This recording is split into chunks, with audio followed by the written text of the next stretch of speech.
But in general, I don't want to really call the green economy a Green New Deal. It seems to be like a hearkening too much to the past when you call it the Green New Deal. It brings up visions of, the Great Depression, of, hard times.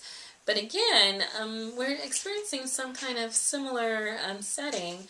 About the time that we had the Green New Deal, we also had rural electrification.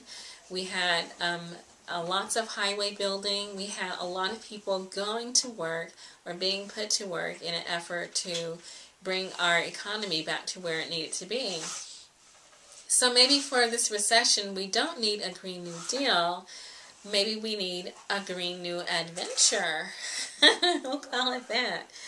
And then also, I don't in my heart feel that we actually need to go green. We need to return to green, or we need to bring green back. How do we do that? And that's where the title of the show comes in, When We Were Green. Use the elders in our families who braved the Great Depression, World War I and II, Jim Crow, Civil Rights Movement, and the people who made that transition from rural to urban lifestyles. Ask them how to show us to bring green back. These people engaged in a dance with the land. Sometimes the land led the dance. Sometimes the people led the dance. These people also engaged in hand-to-hand combat with the land. Sometimes the people won, and then sometimes the land won. How did they do it? My folks were organic and free-range and biodynamic decades before these words became internet search terms. And then maybe your folks were too. How do I know? I asked them, and they told me, and it was just fascinating. I also learned that humble spirits and generosity and strong community ties and strong work ethics were only some of the tools that they used for success. They also turned on a dime when it came to energy efficiency and recycling. Again, the twin towers of the green economy. So it was a type of self-sufficiency and necessity born of exclusion from the larger economy. And those were the final tools in their tool chest. They made something out of nothing, which is the ultimate philosophy of sustainable living. And so we do need to bring green back, not because it's popular, but because our health, wealth, and futures depend upon it.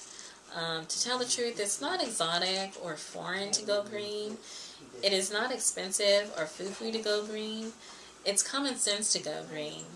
And so if you can't afford the health food stores, there are options. You can grow organic gardens on raised beds in your backyard, your front porch, or a sunny room in a house, the kitchen window, the garage, the churchyard, or a vacant lot. This is important in Des Moines because we do have a food desert.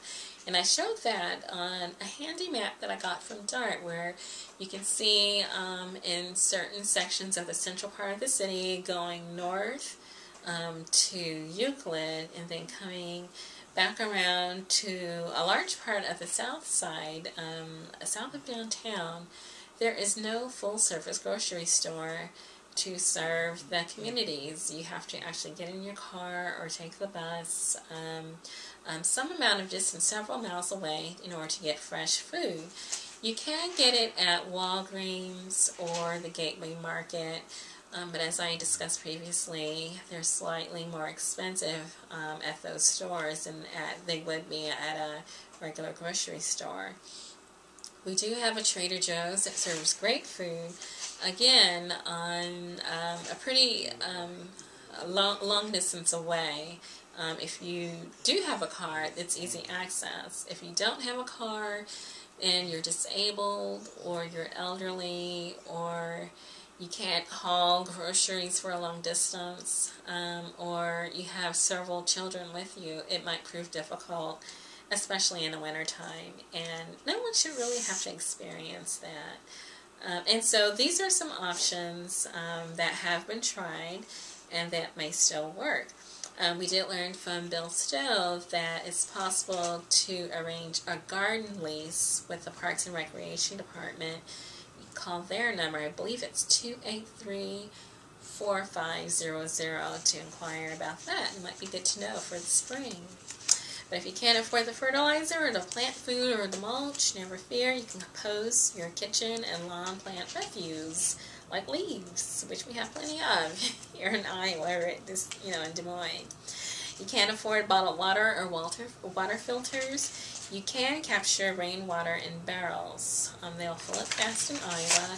And then like DART, they're actually having the industrial-sized cisterns to capture the rainwater, what some people refer to as gray water. It's good. It's a good idea. You can also dechemicalize your home by using baking soda, lemon juice, vinegar, and beeswax substitutes for household cleansers. You can't afford the high utility bill. That's when energy efficiency comes into play. You can try the caulking gun, or there's so many other ways to be energy efficient within your own home. There are books in the library. There are also internet sites where you can learn lots of tips and tricks about how to reduce your energy bill. We can go on and on about clothing, making alterations or sewing your own clothes, or arranging trains with other people. You create your own soap candles and perfumes with your own spices and herbs.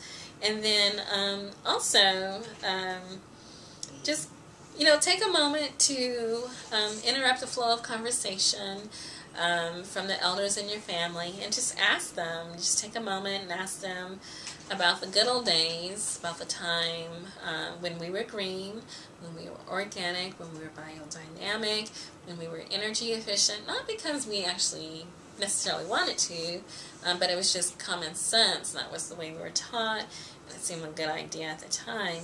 But you might be surprised about how much wisdom they've actually accumulated and then put on the shelf in favor of the 2.0 lifestyle of faster, better, stronger, shinier. It's worth a moment, I think. It's worth a moment. Okay, so in general, the integration of renewable energy into existing manufacturing processes and existing infrastructure does remain a necessity for the North American economy, the United States economy, the Iowa economy to move forward. It's a necessity because that is the future. Renewable energy is the future. But it's also an uncertainty in today's harsh economy. And we do have that reality spelled out to us, for instance, with the visit to Terry Branstad's office. And so we cannot ignore the reality of where we are. But there are ways that we can move forward. There are many forces that stand against the greater public policy need for public ownership, for instance, of utilities, progressive building codes, tax incentives and subsidies, and equalization of research and development dollars for renewable energy and energy efficiency. So I do sense there are forces, but those forces are slowly being pushed aside by folks like you and me, and then also lobbying of particular people who are in a position to change those policies. I mean, for instance, I did learn from Terry Branstad that he has interest, financial interest in Lincoln Way. And so there is an awareness there. However, energy efficiency, recycling, and remembering when we were green are forces that we can control to a large extent. So we can do what we can do to a large extent and make something happen. I think that should be a goal for the new year, and something that we can all have a stake in. Thank you so much for joining us for the 14th episode. Look forward to seeing you again the next time. All right, happy holidays.